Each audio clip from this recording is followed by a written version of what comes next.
अरे कल मुही, तेरा नाम ही सिर्फ सोना है। तू जले हुए कोयले की तरह बेकार है, किसी काम की नहीं। मेरा बेटा तो मर गया, अब घर कैसे चलेगा, कैसे हमें खाना मिलेगा, तूने कुछ सोचा है? सोना अपने पति की याद में आंसू बहा रही थी। तभी बड़बड़ करती हुई उसकी सास सेमरी उसके पास आई और उसे जोर से धक्का दे दिया। सोना जमीन पर गिर पड़ी। सोना ने सेमरी की तरफ देखा। सोना की आंखों में आंसू देखकर भी सेमरी का दिल नहीं पसीजा। वो चिल्लाते हुए सोना से बोली, यहाँ बैठकर आंसू क्या बहा रही है? तेरे आंसुओं से मेरा पेट नहीं भरेगा। जा जंगल जाकर शहद लेकर आ, उसे बेचेगी तभी तो घर में राशन पानी आएगा। लेकिन माँ जी, मैं कभी जंगल नहीं गई, मुझे तो पता भी नहीं कि शहद कहाँ और कैसे मिलेगा। मुझे कुछ नहीं पता, अब जंगल से शहद लाना तेरा काम है। ये कहते हुए सेमरी सोना को पीटने लगी। माँ जी मुझे मत मारिए, मैं जाऊंगी जंगल और शहद लेकर आऊंगी। इतना कहकर सोना जंगल की तरफ चली गई। चलते चलते उसके पैर थक गए। कुछ देर पेड़ की छांव में बैठकर सोना फिर चलने लगी। काफी देर चलने के बाद वो जंगल पहुंची। जंगल तो आ गई हूँ, लेकिन अब शहद कहाँ मिलेगा? शहद निकालना कितना खतरनाक है। कहीं मक्खियों ने मुझ पर हमला कर दिया तो मैं कैसे बचूंगी? काश कभी उनके साथ जंगल आकर देख लेती कि शहद कहाँ और कैसे मिलता है। तभी सोना को एक पेड़ के ऊपर मधुमक्खियों का बड़ा सा छत्ता दिखा। वो रहा मधुमक्खियों का छत्ता, लेकिन मैं पेड़ पर चढ़ूंगी कैसे? मुझे पेड़ पर तो चढ़ना ही नहीं आता। तभी सोना ने एक पत्थर उठाकर मधुमक्खी के छत्ते पर मारा। सोना की किस्मत अच्छी थी कि उस समय छत्ते में एक भी मधुमक्खी नहीं थी। छत्ता एक ही निशाने में जमीन पर आ गिरा। वाह, मधुमक्खी का छत्ता नीचे आ गया। अब मैं इससे शहद निकाल लेती हूँ, लेकिन इससे शहद कैसे निकालते हैं? तभी वहाँ पर एक मधुमक्खी आई जो सुनहरे रंग की थी और सोने की तरह चमक रही थी। मधुमक्खी ने सोना से गुस्से में कहा, तुमने मेरा घर तोड़ दिया, तुम्हें इसका दंड भुगतना पड़ेगा। अपने सामने एक सुनहरी मधुमक्खी को देखकर सोना सोच में पड़ गई। मधुमक्खियाँ सुनहरे रंग की होती हैं क्या? ये तो बिल्कुल सोने की तरह चमक रही है। तभी मधुमक्खी ने सोना से फिर कहा, तुम्हें सुनाई नहीं देता? तुमने मेरा घर क्यों तोड़ा? मुझे माफ कर दो, मैं मजबूर थी। ऐसी क्या मजबूरी थी कि तुम्हें मेरा घर तोड़ना पड़ा? सोना ने मधुमक्खी को सारी बात बताई कि उसका पति जंगल से शहद लाकर गांव में बेचा करता था। उसके पति की मौत के बाद उसकी सास सेमरी ने उसे जंगल जाकर शहद लाने के लिए मजबूर कर दिया, जिस कारण सोना को जंगल आना पड़ा और शहद की तलाश में उसका घर तोड़ना पड़ा। लेकिन तुम सुनहरे रंग की कैसे हो? मैंने तुम्हारी जैसी मधुमक्खी पहले कभी नहीं देखी। क्योंकि मैं सोने की मक्खी हूँ, मैं एक जादुई मक्खी हूँ। तुम्हें शहद चाहिए ना? मैं तुम्हें रोज ढेर सारा शहद दूंगी, लेकिन आज के बाद किसी मक्खी का घर मत तोड़ना। हम सब बहुत मेहनत से अपना घर बनाती हैं। ठीक है, अब मैं किसी भी मक्खी का घर नहीं तोड़ूंगी, लेकिन तुम एक जादुई सोने की मक्खी हो, इस बात पर मैं कैसे विश्वास करूँ? सोना के इतना कहते ही मक्खी एक विशाल मक्खी में बदल गई। अपने सामने सोने की इतनी विशाल मक्खी देखकर सोना की आंखें फटी की फटी रह गई। उसके बाद सोने की विशाल मक्खी अपने मुंह से ढेर सारे शहद उगलने लगी। सोना ने सारे शहद को मिट्टी के एक बर्तन में भर लिया। इतनी बड़ी सोने की मक्खी! ऐ जादुई मक्खी, तुम्हारा बहुत बहुत धन्यवाद। अब मैं इस शहद को गाँव में बेचकर पैसे कमाऊंगी। रुक जाओ, पहले मेरी बात सुनो। ये शहद कोई साधारण शहद नहीं है, ये एक जादुई शहद है। जादुई शहद? हाँ, जो भी बूढ़ा आदमी या बूढ़ी औरत इस जादुई शहद को खाएगा वो फिर से जवान हो जाएगा, वो फिर कभी बूढ़ा नहीं होगा। क्या ऐसा सचमुच हो सकता है? हाँ, ऐसा ही होगा। तुम इस जादुई शहद को बेचकर खूब पैसे कमा सकती हो। तुम्हारा बहुत बहुत धन्यवाद जादुई मक्खी। अब मुझे अपने गांव वापस जाना होगा। इतना कहकर सोना उदास हो जाती है। क्या बात है, तुम उदास क्यों हो गई? मुझे फिर से इतनी दूर पैदल जाना पड़ेगा, मेरे पैरों में छाले पड़ गए हैं। सोना ने अपने पैरों के छाले जादुई मक्खी को दिखाए। तुम चिंता मत करो, मैं तुम्हें अपनी पीठ पर बिठाकर तुम्हारे गांव छोड़ दूंगी। क्या सच में? तुम मुझे अपनी पीठ पर बिठाओगी? हाँ, क्यों नहीं, तुम जल्दी से मेरी पीठ पर बैठ जाओ। सोना जादुई शहद लेकर जादुई सोने की विशाल मक्खी की पीठ पर बैठ जाती है। वो जादुई विशाल मक्खी सोना को लेकर उड़ने लगती है। थोड़ी ही देर में जादुई विशाल मक्खी सोना को जंगल के बाहर छोड़ देती है। सोना, अब तुम्हें यहाँ से पैदल जाना होगा, मुझे किसी ने देख लिया तो ठीक नहीं होगा। हाँ ठीक है, मैं यहाँ से अपने घर चली जाऊंगी, तुम चिंता मत करो। मैं तुम्हारे बारे में किसी को कुछ नहीं बताऊंगी। तुम कल सुबह मुझे यहीं पर मिलना, मैं तुम्हें जंगल ले जाऊंगी और तुम्हें ढेर सारा शहद दूंगी। ठीक है जादुई सोने की मक्खी, अब मैं चलती हूँ। इतना कहकर सोना गांव की तरफ बढ़ गई और जादुई सोने की विशाल मक्खी उड़कर जंगल की ओर चली गई। सोना ने उस जादुई शहद को गाँव में बेचना शुरू कर दिया। जादुई शहद ले लो, जादुई शहद ले लो, जादुई शहद खाओ, जवानी वापस पाओ। सोना की बातें सुनकर गांव के बूढ़े आदमी और बूढ़ी औरतें उसे अपने पास बुलाने लगे। ये क्या बोल रही है तू? ये कैसा शहद है? काकी, जो बूढ़ी औरत या बूढ़ा आदमी इस शहद को खाएगा ना, वो फिर से जवान हो जाएगा। क्या ये सच है? हाँ काकी, 16 आने सच। ठीक है, मुझे आधा किलो शहद दे दे। अभी लो काकी। सोना ने आधा किलो शहद उस बूढ़ी औरत को दे दिया। इसी तरह गांव के कई बूढ़े आदमी और बूढ़ी औरतों ने सोना से शहद खरीदा। सोना का जादुई शहद हाथों हाथ बिक गया। सोना ने खूब पैसे कमाए। उन पैसों से वो खाने पीने का सामान लेकर घर आ गई कलमुही, कितनी देर लगा दी, कुछ खाने को लाई है या नहीं? लाई हूँ माँ जी। सोना जो राशन लेकर आई थी उससे उसने झटपट खाना बनाया और दोनों सास बहू ने मिलकर खाया। देखा, मैं ना कहती थी तू शहद निकाल लेगी। तू तो काम चोरी की वजह से जंगल नहीं जाना चाहती थी। अब रोज जंगल जाया कर और इसी तरह से शहद लाया कर। मुझे रोज भरपेट खाना खिलाया कर। अब जाकर बर्तन धो दे, उसके बाद मेरे पैर दबा दे, बहुत दुख रहे हैं।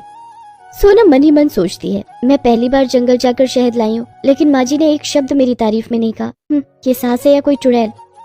अरे बैठी बैठी क्या सोच रही है? अब थाली लेकर उठेगी भी या रात भर यहीं बैठी रहेगी? जाती हूँ माँ जी। सोना जूठे बर्तन धोने लगती है, तभी सेमरी पीछे से चिल्लाती है, अरे कहाँ मर गई? एक काम करने में 1 घंटा लगाती है। आ रही हूँ माँ जी। सोना बहुत थक गई थी। उसकी आंखें नींद से बोझल हो रही थी, लेकिन फिर भी उसे सेमरी के पैर दबाने पड़ रहे थे। थोड़ी देर के बाद सेमरी की आंख लग जाती है, जिसके बाद सोना ने चैन की सांस ली और सो गई।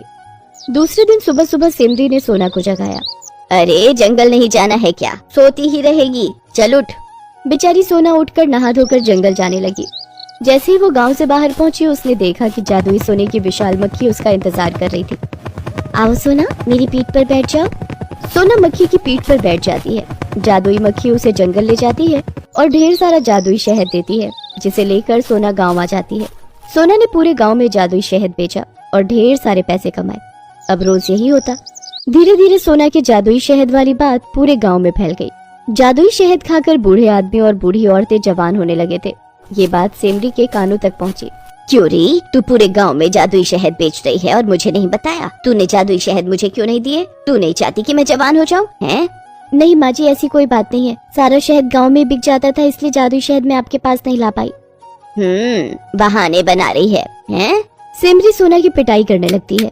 माँ जी मुझे मत मारिए, मैं कल आपको जादुई शहद लाकर जरूर दूंगी। हाँ, कल सारा शहद लाकर मुझे देना। मैं सारा शहद एक ही दिन में पी जाऊंगी और एक ही दिन में बूढ़ी से जवान बन जाऊंगी। ठीक है माँ जी। नहीं, मुझे तुझ पर विश्वास नहीं है। मैं कल तेरे साथ जंगल जाऊंगी। दूसरे दिन सेमरी भी सोना के साथ जंगल की तरफ गई। उस दिन जादुई विशाल सोने की मक्खी सोना का इंतजार नहीं कर रही थी। लगता है आज पैदल ही जाना पड़ेगा। सोना सेमरी के साथ पैदल जंगल जाने लगती है। चलते चलते वे दोनों उसी पेड़ के पास पहुंचती हैं। सोना ने देखा जादुई मक्खी वहाँ भी नहीं थी और पेड़ के ऊपर मक्खी का छत्ता लगा हुआ था। सोना ने पत्थर मारकर छत्ते को नीचे गिरा दिया और उसमें से शहद निकालकर सेमरी को दिया। ये लीजिए माँ जी, जादुई शहद। इस शहद को खाकर आप जवान हो जाएंगी। सेमरी ने खुशी खुशी सारा शहद एक बार में खा लिया, जिसके बाद सेमरी का गला आपस में चिपक गया। सेमरी कुछ बोल नहीं पा रही थी। सेमरी की हालत देखकर सोना भी घबरा गई। माँ जी आपको क्या हुआ? सेमरी बोलने की बहुत कोशिश कर रही थी, लेकिन उसके गले से आवाज नहीं निकल रही थी। तभी सोना ने जादुई सोने की विशाल मक्खी को याद किया और मक्खी वहाँ हाजिर हो गई। सोना, मुझे मेरे जादू से सब पता चल गया था, इसलिए मैं तुम्हें आज लेने भी नहीं आई थी। मुझे पता है कि तुम्हारी सास तुम्हें बहुत दुख देती है, इसलिए अब ये कभी बोल नहीं पाएगी। नहीं जादुई मक्खी, ऐसा मत करो। मेरी सास के अलावा मेरा इस दुनिया में कोई नहीं है। ये मेरी माँ जैसी है। इनकी आवाज वापस लौटा दो। सोना के कहने पर जादुई मक्खी ने अपने जादू से सेमरी का गला ठीक कर दिया। सेमरी अब बोलने लगी थी। मुझे माफ कर दो सोना बहू, मैंने तुम्हें बहुत तकलीफें दी हैं। कोई बात नहीं माँ जी। अपने सामने इतनी विशाल जादुई सोने की मक्खी को देखकर सेमरी हैरान थी। सेमरी ने मक्खी से भी माफी मांगी। ठीक है, मैं तुम्हें माफ करती हूँ और तुम दोनों को उपहार देती हूँ। जादुई मक्खी ने सोना और सेमरी को ढेर सारे सोने, चांदी और रुपए पैसे दिए, जिसे पाकर सोना और सेमरी की गरीबी दूर हो गई। मधु रसोई में खाना बना रही थी। इतने में उसकी सास रेणुका वहाँ आई। बहू जरा जगह देना, मुझे कुछ लेना है। रेणुका मधु के सामने से गई और मधु के नाखून उसके हाथ पर लग गए। आह बहू, कितने बड़े बड़े नाखून हैं तुम्हारे। इंसान हो या जानवर, काटती क्यों नहीं हो? मैं रोज नाखून काटती हूँ माँ जी, लेकिन पता नहीं इतनी जल्दी कैसे बढ़ जाते हैं। झूठ बोलने में भी माहिर हो गई हो। भला किसके नाखून हर रोज पड़ते हैं? रेणुका ने मधु पर यकीन नहीं किया। मधु की इस घर में नई नई शादी हुई है। वो गरीब घर से है, इसीलिए मधु ससुराल में आकर हमेशा चुपचाप ही रहती है। उसकी जेठानी कावेरी शहर के सबसे अमीर लोगों में से एक की बेटी है, इसलिए उसका घमंड भी बहुत ज्यादा है। वो हमेशा सज धज कर रहती है, नाखून में नेल पॉलिश लगा कर रखती है। अरे माँ, लगता है देवरानी जी मुझे टक्कर देना चाहती है। मेरे नाखून इतने सुंदर लगते हैं ना, लगता है देवरानी जी को जलन हो रही है। नहीं नहीं, मुझे जलन क्यों होगी आपसे, मेरी औकात ही क्या है। हाँ, ये बात हमेशा याद रखना, तू गरीब है, तेरी कोई औकात ही नहीं है। ससुराल आते ही मधु को अपने नाखूनों की वजह से कितना कुछ सुनना पड़ गया। बचपन से ही मधु के नाखून बड़े हैं, वो हर रोज नाखून काटती है, लेकिन हर रोज उसके नाखून बड़े हो जाते हैं। मधु बेचारी इसमें क्या करती। अगले दिन घर में एक छोटी सी पार्टी थी। रेणुका के रिश्तेदार उसकी नई बहू को देखने आने वाले थे। रेणुका ने मधु को बताया, छोटी बहू अच्छे अच्छे जेवर पहनना। उसके बाप ने जेवर दिए होंगे तब न पहनेगी। मधु चुपचाप पार्टी के लिए तैयार होने लगी। नेल पॉलिश लगाने के समय उसने देखा कि नेल पॉलिश खत्म हो गई है। वो अपनी जेठानी के पास गई और बोली, दीदी मुझे जरा नेल पॉलिश लगवा देंगी? तेरे नाखूनों में नेल पॉलिश लगाने के लिए मुझे नेल पॉलिश की फैक्ट्री खोलनी होगी, जा भाग यहाँ से। कावेरी ने मधु को भगा दिया। पार्टी में सब लोग कावेरी की ही तारीफ करने लगे। मधु का पति अमित भी अपनी भाभी की तारीफ करने लगा। वाह भाभी, क्या लग रही हो आप, इस पार्टी की जान हो आप, जान। अपनी बीवी के सामने मेरी तारीफ मत करो देवर जी, बीवी गुस्सा हो जाएगी। किसको फर्क पड़ता है, वैसे भी मैं उससे प्यार नहीं करता। पार्टी के बाद मधु और अमित एक ही बिस्तर पर सो गए, लेकिन रात को मधु के नाखून बहुत तेजी से बढ़ने लगे और देर रात तक वो बढ़कर 1 फुट के हो गए और वो नाखून अमित के पेट पर जाकर लगा। अरे यार, ये नाखून है या चाकू, पता नहीं माँ ने किस लड़की से शादी करवा दी, जंगली जानवर कहीं की। जाओ बाथरूम में जाकर सो जाओ, मैं तुम्हारे साथ एक बिस्तर पर नहीं सो सकता। मधु सोचती थी कि शादी के बाद उसकी जिंदगी खुशियों से भरने वाली है, लेकिन उसके साथ ये सब क्या हो रहा था। नाखूनों की वजह से उसे आज बाथरूम में सोना पड़ा। वो रोते हुए बाथरूम में ही सो गई। अगले दिन गुस्से में उसने अपने सारे नाखून जड़ से उखाड़ दिए।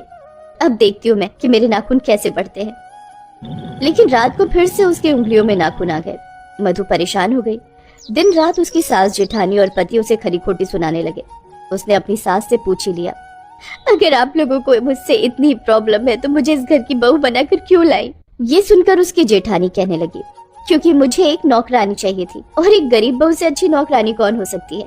बस तुम्हारे नाखून गंदे हैं, इन नाखूनों की वजह से ही हमें तुमसे डर लगता है, पता नहीं कब इंसान से जानवर बन जाओगी। ऐसे ही कुछ दिन चलता रहा और फिर एक दिन घर में रेणुका की सहेली आई। मधु खाना बनाकर लाई और खाना देते हुए उसके शरीर पर मधु के नाखून लग गए और खून निकलने लगा। रेणुका, ये कैसी बहू है तुम्हारी, कुत्तों से भी बदतर है। सॉरी माँ जी, मैंने जानबूझकर नहीं किया। जानबूझकर नहीं किया, पहले ही दिन से अपने नाखूनों से नुकसान पहुंचा रही है तू। मुझे अगर पहले पता होता कि तू ऐसी है तो तुझे कभी इस घर में नहीं लाती। भाग जा यहाँ से, निकल जा। सभी ने मिलकर मधु को घर से निकाल दिया। मधु रोते हुए जंगल में चली गई।